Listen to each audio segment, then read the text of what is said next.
والصلاة والسلام على سيدنا رسول الله. اللهم صل وسلم وبارك عليك يا حبيبي يا رسول الله. تعالوا بقى النهاردة نعمل حاجة حلوة قوي. هنعمل النهاردة بإذن الله. صلوا على النبي كده واذكروا الله. في البداية كده اعملوا اشتراك بالقناة، فعلوا جرس الإشعارات يا حبايبي عشان أي وصفة من وصفات مطبخ هنا عبده اللي ما يعرفنيش. أنا يا حبايبي أنا مطبخ هنا عبده. اعملوا اشتراك بالقناة ودوسوا الكل عشان أي وصفة جديدة توصل لكم. هنعمل النهاردة كوسة بالبشاميل، جميلة ووصفة ممتازة، وأنا كنت أول مرة أعملها بس صراحة ربنا تحفة جميلة جدا والله العظيم.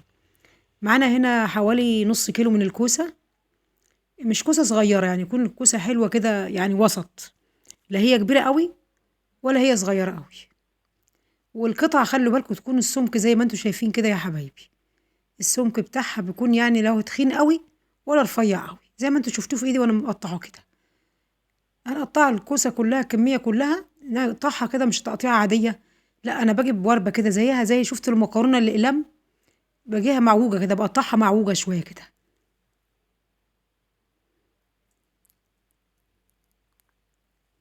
ادعوا كده يا رب يرحم موتانا، ادعوا لأمواتنا وادعوا المرضى المسلمين. اللهم ارحم موتانا واشف مرضانا.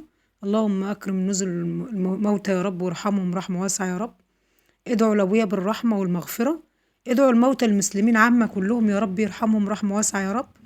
اللهم اسكنهم الجنة والفردوس الأعلى من الجنة يا رب العالمين. كل سنة وانتم طيبين، ورمضان كريم عليكم كلكم يا حبايبي. نورتوني اخواتي في الله، كل متابعيني بره مصر وجوه مصر بحبكم في الله. معانا هنا بقى معلقة كبيرة كده سمنة بلدي مع شوية زيت صغيرين. احنا هنعمل فيهم ايه بقى يا حبايب هنا عبده؟ هنعمل ايه ان شاء الله؟ هنحط فيهم الكوسة اللي انا قطعتها قشرتها وعملتها بالمقوار كده، شكل كده فيها من جسم الكوسة من بره. انا قشرت الكوسه كده تقشيره صغيره، وعملت فيها بالمقوار شروط كده كده في جسم الكوسه من بره تدي شكل كده. تمام. المقوار فيه سنون كده بتحكيه بقى حك المقوار في الكوسه تبقى مديكي شكل كده حلو. ونحط بقى شويه فلفل اسود وشويه كمون صغيرين وشويه ملح على الكوسه، ونقلب الكوسه كده في الحله لحد ما تستوي 3/4 سوا، اكتر من 3/4 سوا على النار هنا يا حبايبي، في السمنه او في زيت او في زيت نضيف او سمنه او سمنه بلدي او اي سمنه عندكم، مش شرط سمنه بلدي. وهنحط شويه كمون صغيرين وفلفل اسود وملح، وهنقلب بقى ايه كل المكونات العسل دي مع بعضيها لحد الكوسه معانا ما تنزل ميتها حاجه بسيطه وتشرب ميتها تاني، وما يبقاش فيها اي مواد خالص يعني اي حاجه سايله طريه يعني ميه ولا حاجه. وهنشيلها في نفس الحله، هنعمل كل حاجه عشان المواعين ونكركب مواعين بقى وشغلانه. لا يا ريت كده لو وصلتوا لحد هنا حطوا لايك للفيديو وقولوا لنا رأيكم بقى. صلوا على الحبيب كده واذكروا الله. كل سنة وانتم طيبين وبخير وبصحة وسعادة يا رب العالمين، وستر وفضل وستر وفضل من الله. انا بشوح الكوسة كده هنا. هنعملها النهاردة الكوسة بالفراخ يا حبايبي، وهنعمل بشاميل، وهنعمل كل حاجة معاكم على القناة اهوت ان شاء الله. كل حاجة قدام عينيكم عملي، يعني الحاجة عملي يعني تحفظوها كده عندكم، ويا ريت تجربوها كده. يا ريت تحفظوا الفيديو وتشاركوا الفيديو كده عشان الكل يستفاد. حبايبي واخواتي في الله، كل سنة وانتم طيبين وبخير صحة وسعادة يا رب، ورمضان كريم. اكتبولي في الكومنتات قولوا لي بتتابعوني من انهي بلد. كده بنشوح الكوسة كل شوية بص عليها عشان ما تتهريش، هي بتاخد سواها في التشويحة دي كده. اي خضار حلو يا جماعة، كل اكلوا عيالكم الخضار ده، الخضار جميل. والكوسة معروفة بقى، بقول الكوسة ايه بيقولوا ايه، الكوسة بتغذي القلب، وهي داخلة بقى جوه البشاميل والفراخ بتبقى جميلة. ولو عندكم لحمة مفرومة ممكن لحمة مفرومة، مش عايزين يبقى في تعقيدة في الموضوع، ما نعقدش الموضوع. أي حاجة هنمشي بيها، مش لازم يبقى فيك مش لازم يبقى في عقد وكلاكيع في الموضوع، ما نعقدهاش، نمشي الماشي.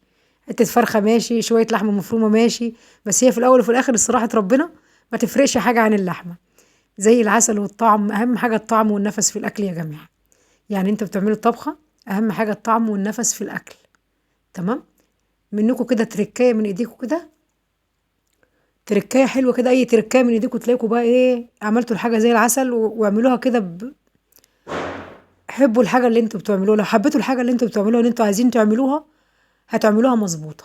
وتخشوا كده بكيف ومزاج كده للمطبخ، وتخشوا ايه تعملوا الحاجه ديت، هتطلع معاكم وتسموا الله، بس اهم حاجه سموا الله وصلوا على النبي. اهي انا ببص شويه على الكوسه، كل شويه بص امسك قطعه من الكوسه اشوف الكوسه استوت ولا لا، ما لازم الكوسه تكون مستويه، الكوسه تستوي 3/4 سوا. هنا نشيلها من قلب الحله عشان هستغل الحله دي اشوح فيها الفراخ، قطع صدور الفراخ. معايا يا حبايبي صدر فرخه. صدر الفرخه دي حوالي يعني تقريبا نص كيلو ونص كيلو فراخ. معايا بصله متوسطه كده قطعتها رفيع، هحطها في نفس الحله وازود شويه زيت. تمام. وفصين توم يا حبايبي. اه فصين توم كده هحطهم في نفس الحله، وشوح بقى الفصين التوم دول بيدوا ايه نكهه جميله للكوسه، بس مش كتير كتروش، هما 3 4 فصوص صغيرين كده خالص، لو كان فص كبير فص واحد يعني مفيش غيره خالص. تمام. يبقى الكوسه ديت عايزه بقى شويه التوم زي ما قلت لكم والبصله، وبصوا حاجه كده حلوه قوي. بعد البصله ما تدبل هضيف قطع الفراخ، انا كنت مقطعاها اهيت مكعبات صغيره كده، وهشوحها معاكم.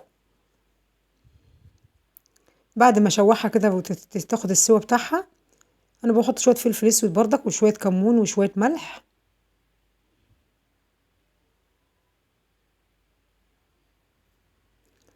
وشويه بابريكا، حبه بابريكا صغيره يعني حوالي يعني طرف المعلقه من البابريكا، رشه بابريكا، بلاش نقول رشه ملح ونقول رشه بابريكا، ما كترش البابريكا عشان ما تغيرش لون الفراخ كده، تبقى ايه تبقى جوه البشاميل شكلها. معانا معلقه سمنه عاديه، مش سمنه بلدي عادي، معلقه كبيره كده، ده نحمر بها البشاميل.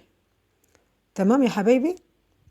احنا جبنا حله تانية عشان الحله دي ايه شوحنا فيها الخضار وشوحنا فيها الفراخ، فاحنا دي عايزين حله نضيفه بقى. حطينا هنا حوالي يعني بالظبط تحطوا 4 معالق دقيق، 4 معالق سمنه. تحط الدقيق زي السمنه يا حبيب قلبي، انا ده مقدار يعني انا ما عبرتش، بس انتوا لو هتعبروا 4 معالق من الدقيق، 4 معالق من السمنه او سمنه على زيت، ممكن النص ميكس، نص زيت ونص سمنه، بس تعبروا بالمعلقه. انا حطيت بايديا، بس ايديا دي انا عارفه المقدار اللي انا حطاه. تمام. احنا عايزين البشاميل يكون يعني مش يكون جوسي او جوسي، يعني البشاميل اللي نعمل البشاميل ايه ما يكونش طري، ما يكونش جوسي جوسي، يعني عايزين يكون ماسك شويه.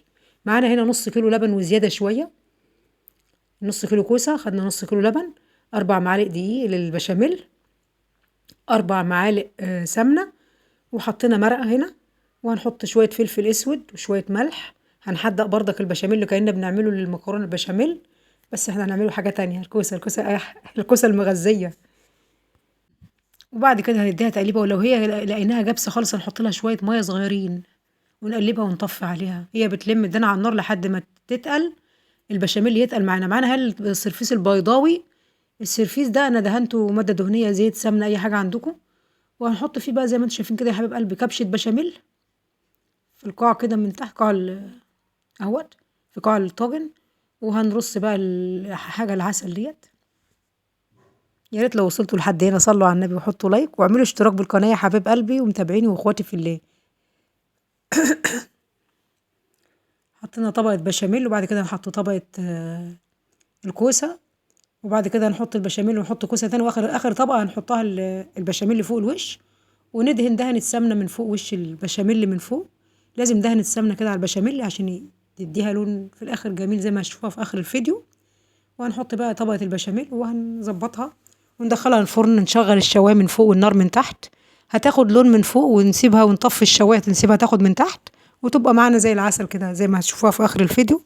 في اخر الفيديو شكلها ولونها بسم الله ما شاء الله، اللهم صل على حبيب النبي في اخر الفيديو.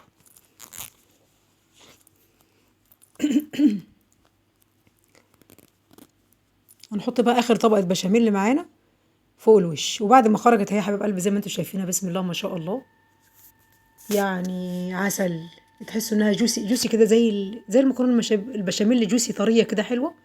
هي سخنه على فكره ما تتقطعش سخنه، فانا عشان مستعجله بقى هي بتتقطع وهي ايه وهي لسه لما تكون بردت شويه عشان تمسك.